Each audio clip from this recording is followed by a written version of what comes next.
এই আপনার পরিচয়টা সুভাষ চন্দ্র পাত্র କ'ଣ କହିବେ ଯେଉଁ ଆଜି ପ୍ରତିଷ୍ଠା ଦିବସ ହେଉଛି 23 ତାରିଖରୁ ଆରମ୍ଭ ହୋଇଛି ତ କ'ଣ କ'ଣ ସବୁ କାର୍ଯ୍ୟକ୍ରମ ଥିଲା ଏହାର କିମ୍ବଦନ୍ତୀ କ'ଣ? ଆମର ଏ ଜଗନ୍ନାଥ ମନ୍ଦିର ନନ୍ଦନକାନନ ଠାରେ ରଘୁନାଥପୁରର ନନ୍ଦନକାନନ ଠାରେ ଅବସ୍ଥିତ। ଆକୁ ଆମେ କାନନ କ୍ଷେତ୍ରର ନାମିତ କରାଯାଇଛି। କାନନ କ୍ଷେତ୍ର ଶ୍ରୀକ୍ଷେତ୍ର ଭଳି କାନନ କ୍ଷେତ୍ର ଇଏ ତେଣୁକରି କାନନ କ୍ଷେତ୍ରର ଶ୍ରୀ ଜଗନ୍ନାଥ ଆମର ଏ ଯେଉଁ ପ୍ରଭୁଙ୍କ ପ୍ରତିମା ଆମ ବାଟରେ ଥରେ ମିଳିଥିଲା ପାଇଥିଲେ ଲୋକ ସୁଅରେ ଭାସି ଯାଉଥିଲେ। ସେଇଟା ହେଉଛି 1960 ମସିହା ପାଖାପାଖି 60 ମସିହା ତେଣୁ ତାକୁ ଆଣି ରଖିଥିଲେ ନନ୍ଦନକାନନ। ତାପରେ ଆଣି ରଖିଲେ ଗୋଟେ ଛୋଟ କ୍ୟାବିନ୍ ଭିତରେ।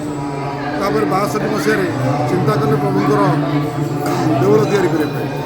ପ୍ରଭୁଙ୍କ ଦେଉଳ ତିଆରି କରିବା ପାଇଁ ବିଭିନ୍ନ ଯୋଜନା ହେଲା। କେବେ ଆରମ୍ଭ ହେଲା ଆମର ସେଟା ମନେ ନାହିଁ, କିନ୍ତୁ ସମାପ୍ତ ହେଲା 1972 ମସିହା। 1972 ମସିହାରୁ ଆଜି ପର୍ଯ୍ୟନ୍ତ ସେ ମନ୍ଦିର ଚାଲିଥିଲା। କିନ୍ତୁ 2018 ମସିହାରେ ଯେତେବେଳେ ଆମେ ଦେଖିଲୁ ପାଣି ଦେଉଛି ମନ୍ଦିରରେ, ଆମେ ପାଣି ଦେଉଛୁ ଦେଖିକି ତାକୁ ଯେତେବେଳେ ପ୍ଲାଷ୍ଟର ଛଡ଼ିକି ଆଉ ଥରେ ପ୍ଲାଷ୍ଟର କରିବା ପାଇଁ ଚେଷ୍ଟା କଲୁ, ଦେଖିଲାବେଳକୁ ତା ଭିତରେ ପଥର ଆଉ ନାହିଁ, ସବୁ ମାଟି ହେଇଯାଇଛି। ମାନେ କାରଣ ସେତେବେଳେ ଅଭାବ ସମୟ ଲୋକମାନେ କୋଟିଆରୁ ପଥର ଆସେ, ବହୁତ ମାଗି ଯାଚି ପଥର କରିକି କରିଥିଲେ। ସେ ପଥରର ଏତେ ମଜବୁତ ନଥିଲା, ନରମ ପଥର, ତେଣୁକରି ତା ଭିତରେ ଉଇ ପଶିକି ମାଟି କାଟିଲା। ତାକୁ ଆମେ ଚିନ୍ତା କଲୁ ଭାଙ୍ଗି ଦେଇ ନୂଆ ତିଆରି କରିବା। ଯେତେବେଳେ ଭାଙ୍ଗିକି ନୂଆ ତିଆରି କରିବାକୁ ଚେଷ୍ଟା କଲୁ, ତାପରେ ଆମେ ଭାଙ୍ଗିଦେଲୁ। ଭାଙ୍ଗି ଦେଇକି ତାପରେ ଆମେ ଶୁଭ ଦେଖିକି ମାନେ ମନ୍ଦିର ଶୁଭ ଦେବୁ ଚିନ୍ତା କଲା।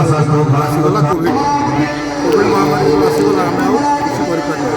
ମନ୍ଦିର 2-3 ବର୍ଷ ପଡ଼ିଗଲା। ତାପରେ 2023 ମସିହାରେ ମନ୍ଦିର ଶୁଭୋଦୟ କାର୍ଯ୍ୟ କରି ମନ୍ଦିର ଆରମ୍ଭ କଲୁ। ସେ ମନ୍ଦିର ଏବେ ଶେଷ ହେଲା ଏବଂ ତା'ର ପ୍ରତିଷ୍ଠା ଦିନ ଧାର୍ଯ୍ୟ ହେଲା ଫେବୃଆରୀ 23 ତାରିଖ କଳସ ଯାତ୍ରା।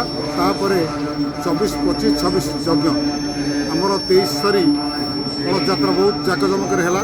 ପାଖାପାଖି 600ରୁ ଉର୍ଦ୍ଧ୍ୱ ମହିଳାମାନେ କଳସ ଯାତ୍ରାରେ ଯୋଗ ଦେଇଥିଲେ ଏବଂ ତା ବହୁତ ସୁନ୍ଦର ଭାବେ ଆମେ ଯାତ୍ରା କରିଥିଲୁ।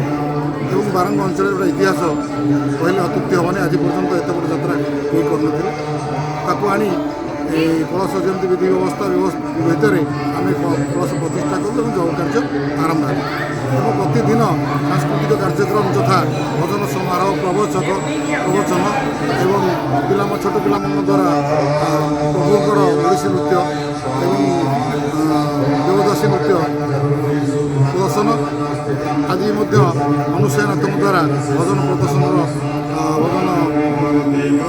ପ୍ରୋଗ୍ରାମ ଅଛି ଏବଂ ଆଜି ମଧ୍ୟ ପୂର୍ଣ୍ଣାହୁତି, ଆଜି ଯଜ୍ଞର ଶେଷ ଦିନ। ଆଜି ମଧ୍ୟ ଅନେକ ଅତିଥି ଅଭ୍ୟାଗତ ଆମ ଅଞ୍ଚଳରୁ ମୁରବୀ, ପ୍ରତ୍ୟେକ ଗାଁର ମୁରବୀମାନେ, ମାଆମାନେ ଏବଂ ଯୁବକମାନେ ସମସ୍ତେ ଆସି ଯୋଗ ଦେଉଛନ୍ତି। 3-4 ଦିନ ହେଲାଣି ପ୍ରତ୍ୟେକ ଦିନ ହଜାର ହଜାର ଲୋକଙ୍କ ସମାଗମ ହେଉଛି ଏବଂ ଆଜି ମଧ୍ୟ ଆମେ ଡାକିଛୁ ଦିନ ସାରା।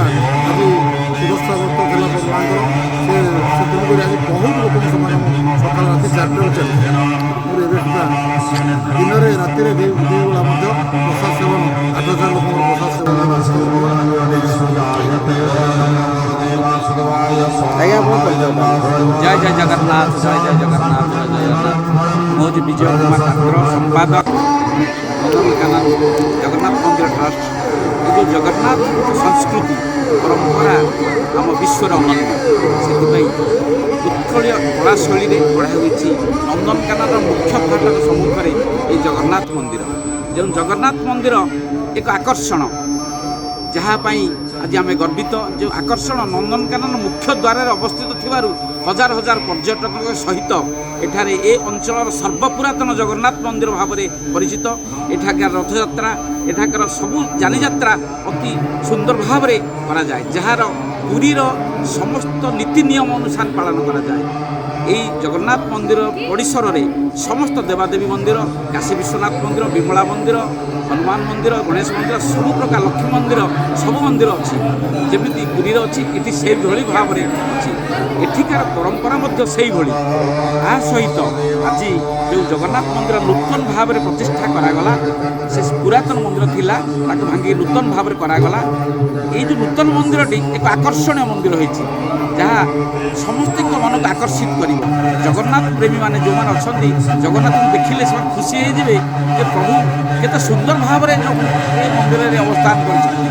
ସମସ୍ତଙ୍କର ମଙ୍ଗଳ କରନ୍ତୁ। ଏ ଜଗନ୍ନାଥ ମନ୍ଦିର ଥରେ ସମସ୍ତେ ବୁଲିବାକୁ ଆସନ୍ତୁ, ଦେଖନ୍ତୁ ନନ୍ଦନକାନନ ମୁଖ୍ୟ ଦ୍ୱାରରେ ଯେଉଁ ଜଗନ୍ନାଥ ମନ୍ଦିରଟି ଅଛି କେତେ ଆକର୍ଷଣୀୟ, କେତେ ସୁନ୍ଦର। ଜୟ ଜଗନ୍ନାଥ।